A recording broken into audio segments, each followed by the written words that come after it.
Hello, in Malta doing some Chinese pottery. There is not a lot of Chinese pottery in Malta.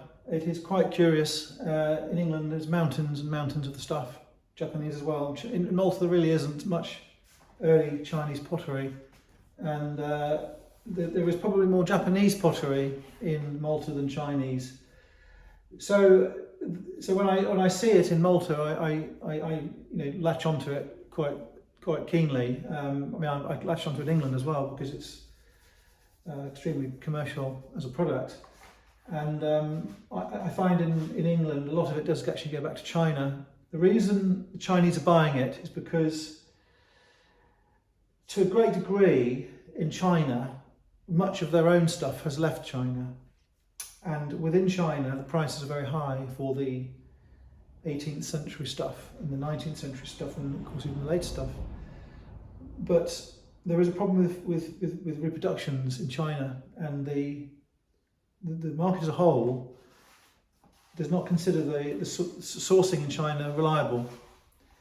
And the Chinese like to buy from particularly England because the sale rooms are reliable and the dealers are reliable and sufficiently well stocked and experienced to often handle the real thing, and they can determine the real thing against the reproductions to a degree equal or in excess of some of the Chinese dealers and sale rooms and collectors even.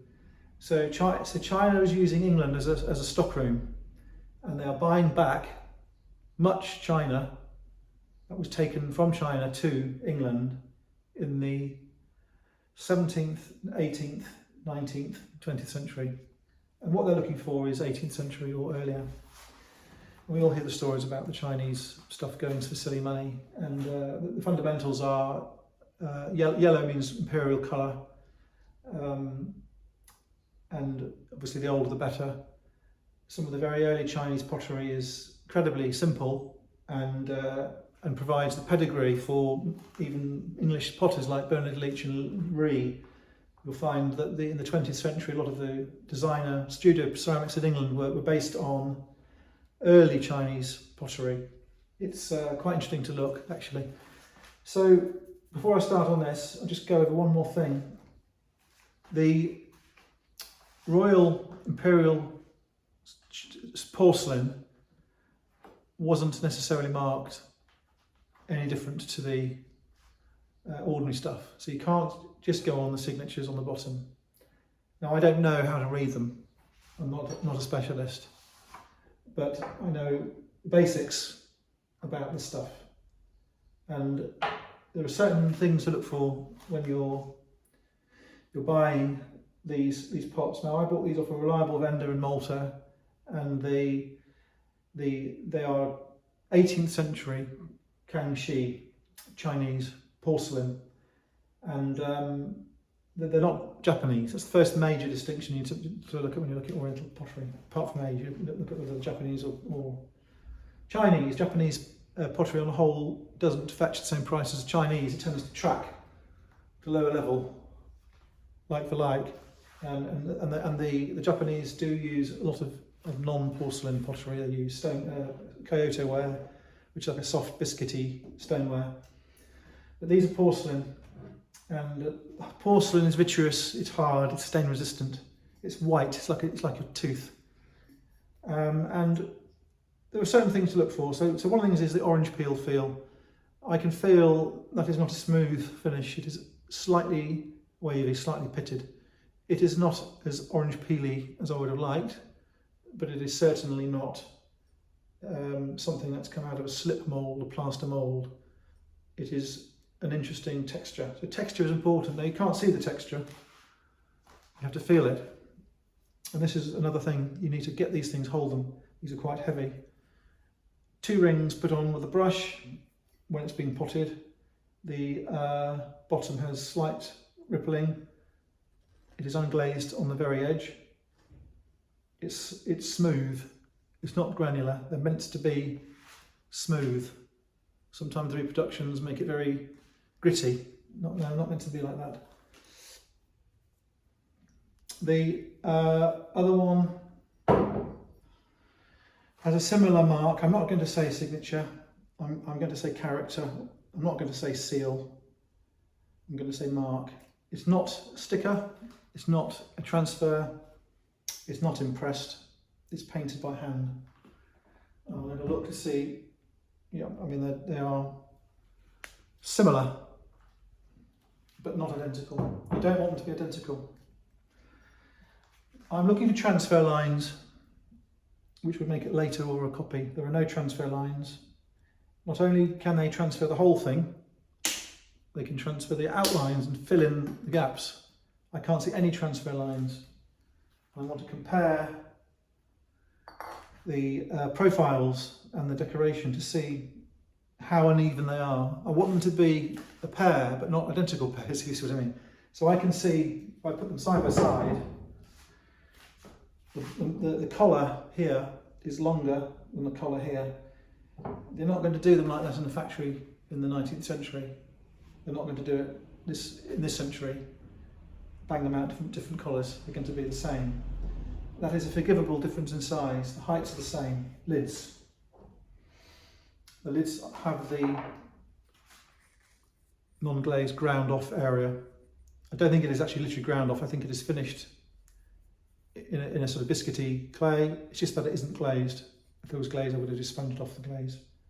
I can see on the inside of the lid concentric rings in spiral where the glaze has been applied carefully. This lid has been dropped and it has come apart and has been re-glued. The finials look like they've never been broken off. The paint on the finials is at different heights. The actual caps, lids are different heights. This is feeding towards it being handmade. I can see in the middle there are potting marks, finger marks running up the side on the inside. They're very visible. You don't get that in a reproduction slip plaster moulded jar. They can't put them in.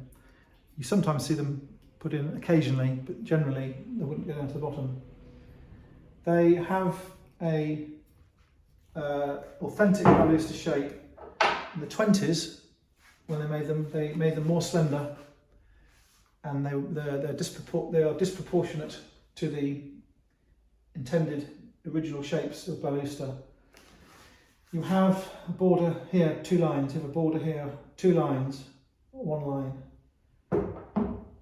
1 line, 1 line, 2 lines. Very much made on a wheel. And then they are painted.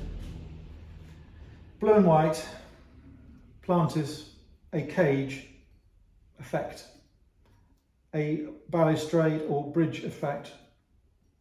Chrysanthemums, peonies, I don't know, those are the usual flowers. A lady, or yes, they're females, no men on that one, I can't see. Possibly a man actually, not sure. Only the blue and the white. They're not big vases. They are a pair of vases. They are not tiddly, bric-a-bracy, trinkety sizes. On a mantelpiece, you will see the profile. On a shelf, you will see the profile. And many of these now have lost the lids. I think that they decoratively are a step up above a ginger jar, the bulbous ones with lids. Often a ginger jar does not have a knob on the lid. It's just basically a round pot. These are decoratively superior. They have the waist, the foot, the collar, the shape lid, the finial.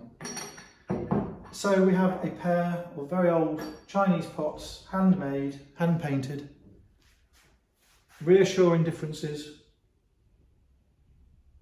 They're very intensely painted on all sides. They have a very pleasant texture. They are heavy. They are marked, whether it's the owner, the factory, the price, the customer, the port, I don't know. Someone will know. There are people actually who do know. The Chinese pottery is getting expensive. In Malta, it's not expensive yet, as expensive as it's got in England. So I was quite pleased to buy those. I would not have bought them in England. I would have been outbid. I bought these in a sale room. So I think those will go to China. I think that's where they will end up, almost certainly. someone will make contact and I'll say, how much are they? I'll say X. They'll say, okay, I'll pick them up. I'm afraid that's how it goes in England. The Chinese pick them up. They look at the photographs, they look at your seller feedbacks, they look at your other stock, they look at your description, and they take a view as to whether you're trustworthy as a seller or not. And the Chinese will buy these, and to them it's pocket money. So I hope that's been interesting. This is a chance to buy 2 beautiful vases. Thanks a lot.